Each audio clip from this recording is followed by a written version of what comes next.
White flag raised. That off in the Grade 1 William Hill Champion Chase. 6 runners over 2 miles and 11 fences. It's from the winning post and back. And it is Captain Guinness, second last year, taken on by Solness as they go uphill to fence 1. Followed by Nationale and Factor File. Sinicia last but 1, and trailing the field is Fabiolo as they head on away from the first fence. And it is Solness and JJ7 building up a lead of over 3 lengths from Captain Guinness. Rachel Blackmore third is Sinicia. That one's improved for Philip Enright. Together next are Factor File Mark Walsh and Nationale Sean Flanagan, with 6th of the 6 Fabiolo, who was low there under Paul Townend. Making the downhill run. 2 fences, 3 and 4, the first of which is a ditch. Solness followed by Captain Guinness, Sinicia third. With the back 3, Nationale, Factor File and Fabiolo. Continuing downhill to fences 3 and 4. It's Solness the leader from Captain Guinness and Sinicia. Still racing together, Nationale and Factor File. To their outer, Sinicia hit that hard, but survived. Fabiolo just at the back. On to the next plain fence, which is fence number 4. Solness out in front from Captain Guinness. Over is 1, Nationale and Factor File, with Fabiolo relegating Sinicia to be last of the 6-runner field, who swing a right to the 3 fences down the far side. Solness has built back up a 3 to 4 length advantage over Captain Guinness. Just third is Nationale from Factor File. One of, if not the most impressive winners at Cheltenham. Has 2 behind Fabiolo and Sinicia. Coming past the halfway stage, another 6 fences left to jump in the first day's feature, the William Hill Champion Chase.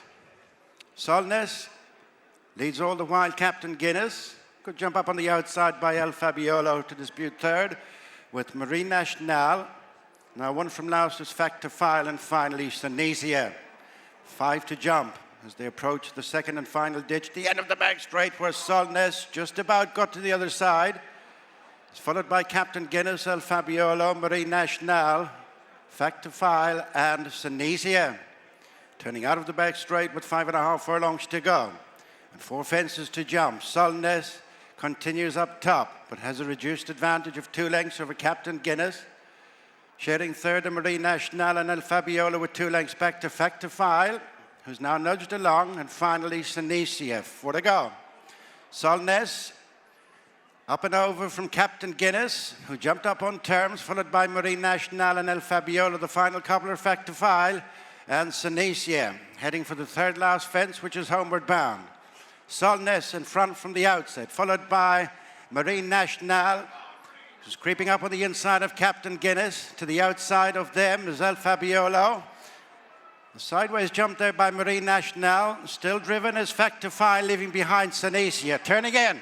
2 fences to jump. Solness with 2 companions now. Fabiolo around the outside of Captain Guinness. Another his, Nationale. Gone clear from Factor File. Straightening for the final 2 fences, and Fabiolo on the stand side has picked it up. Over the far side is Solness. Fabiolo is down. Nationale is now coming up to Solness, and Captain Guinness a long way clear of Factor File.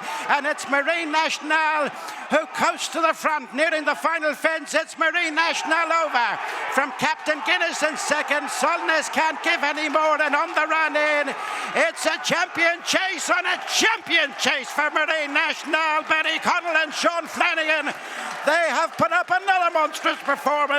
Second, Captain Guinness, Solness in third. 1 more home, Factor File. Yeah, Sean Flanagan just standing in for pictures here with the William Hill Champion Chase trophy.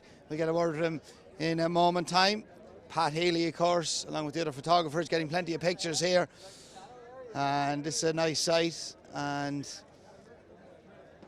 Sean, he does not want to let go of that trophy, and rightly so as well. Sean, hey, well done. Ah, look, it's phenomenal, really.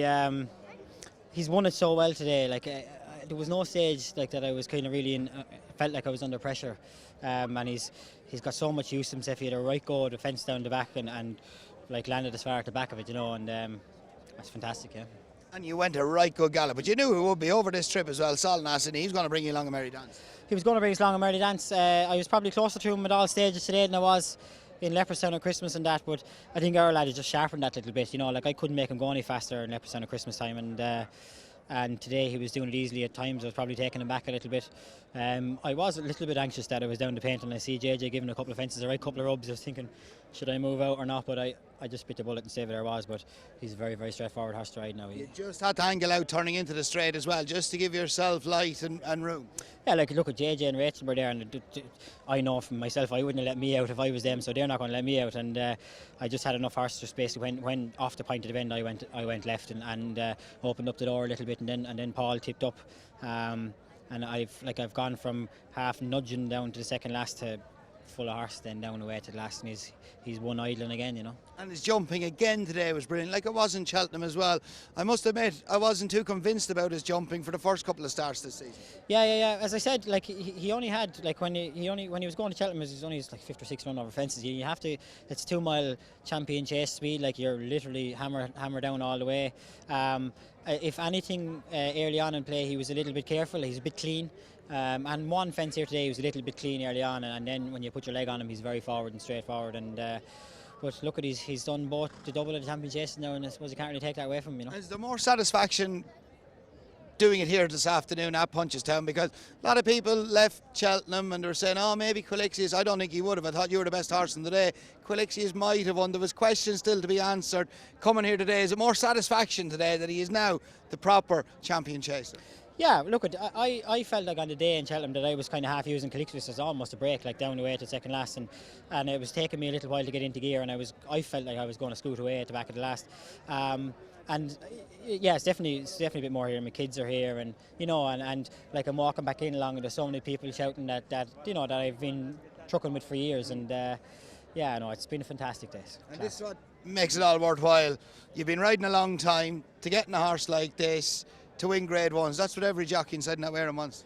And funny enough, as mad as it sounds, you only need one of them. Do you know, like lads, like Rachel, Paul, through the years, they've had 20 of them, you know, and there's lads in there that be lucky to get a smell of one of them, and I'm just been lucky. And I've said it several times, you know, like I get up and go every day with the outlook of the possibility of hopefully stumbling across something like him, and it's happened, thank God, yeah. How many grade ones is that now for you? I'd say it must be kicking on for 10 maybe, I'd say, yeah, you know. It's not many in the greater realm of things, but I probably didn't ride one until maybe 5 or 6 years ago, you know, so yeah, they're coming, thank God, we're getting there. Great stuff. And Barry, he was very, very bullish about this horse all the way on up to today. Yeah, and look, I can see why, like, you know, from me riding him, I've never ridden anything like him, and he's a pleasure to do anything with, so you can understand why he would be bullish about him, and he's fully entitled to be, you know, and he's probably a bit more bullish about him because he's always been a bit overlooked, you know, and I suppose it might frustrate him a little bit. It doesn't bother me as long as he turns up on the day and does the job. It's probably a stupid question. Do you think he's improved from Cheltenham to today? Oh, definitely. Barry deserves a lot of credit here, and Roger and Gar, like, they've left a little bit in the locker going to Dublin at Christmas and again going to Dublin and the DRF, and they said that he'll come forward every time, and they said after Cheltenham that they think he'll come forward again. I think he has. Sean, Benny, congratulations. Well done. Keep much. A hold of that trophy. Let him go this one. Thank you. Cheers. Barry Connell is alongside. Sean Flanagan's not far away. He's chatting away to Kevin Orion. Listen, absolutely delighted for you, Barry. Huge congratulations. What a journey you've been on with this horse. Listen, he's a horse of a lifetime. I mean, it's wonderful. Like, it seems like he's been around forever, but that's only his 12th ever run. We've had him since he was a 4-year-old. He 2 bumper wins, 3 hurl wins, including 2 grade ones, the Royal Bound and a Supreme. And then he had a truncated beginner's chase season last year, won his first one, and then he got a suspensory injury. So we had to give him time off. And this season was a build, it was a slow burn, because we had to catch up experience-wise, jumping-wise. So he was coming the whole time, and we were happy he was improving 10 pounds. But it was a big season. There was quite a bit to prove. It's different going. I remember going into the Supreme that year. You were bullish, and you felt the best horse race, and he went and won. But it's different when you're on the comeback trail, which you were effectively coming into this season, and you had a bit to prove. Yeah, but I ridiculously bullish the first time, and I said I'm never doing that again. I told everyone in Ireland he wouldn't get People beat. loved it. People loved that, didn't they? No, I very mean, much so, definitely. Facile Vega was favourite, and I said, look, we'll beat Facile Vega. And I'm reading in the paper all day week how good Factifile is, we can't beat him.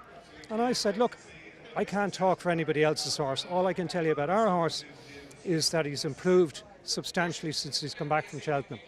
And I think he's all the attributes you want for a champion chaser. And he's, as I say, he's only 12 runs. Badsworth Boy was 8, 9 and 10 when he won 3. He's the only horse in the history of the race since 1959 that's won 3. With all the marquee horses, Masterminded, Altior, Sprinter Sacre, they all ever only won 2. When we got the little green plaque in Cheltenham to bring home, Marine Nationale Champion Chaser, the handyman was centering it in the on the outside of his stable. I said, hang on a sec there, put it up a bit higher there, will you, and leave a bit of room for the next couple of years. But that's what we like to hear. That's typical of Barry Connell. You say it as it is, and you're not afraid of any one thing. So I just know how good this horse is. Mentally, I spent a lot of time alone with him in his box. You might think I'm nuts, but there's an energy comes off this horse, and I know when he's right. And he knows he won in Cheltenham. And he came here with the swagger. And he just dawdled around, popped away, gave him a little squeeze, picked up. If anything had come to me, would have gone on again. You know, he's just, as I say, the horse of a lifetime. And I mentioned it a couple of times. It's great to have a champion horse trained in Kildare. There's myself and Martin and Porrick and a few other guys. But most of the horses are in Meath now or in Carlow. And it's great for Punchestown to have a local horse that they can enjoy. Our little stable is down the road. It's 20 minutes down the road. We've only 16, 17 riding out, you know, so for him to land into our yard, and fortunately we got a good Supreme horse this year as well. We're second in the Supreme, so we look forward to him for the Arkle next year. Okay. So look, it's a super way to finish the season. This is William Money's going chasing. Yeah, and I can't thank my staff enough. Like, they're absolutely super. You know the quality of the guys we have. Roger Loughlin, Gareth Gareth hides them out every day. Paul Finn. Paul Finn, Tom, Finney Maguire, Mandy Makepeace, everybody, like Maria that leads the horses up. They're just a top-class team. Delighted for you. Well done. Thanks, Enjoy the evening. Thanks, Barry. Yeah, we'll give it a go. Watch live racing now on racingtv.com.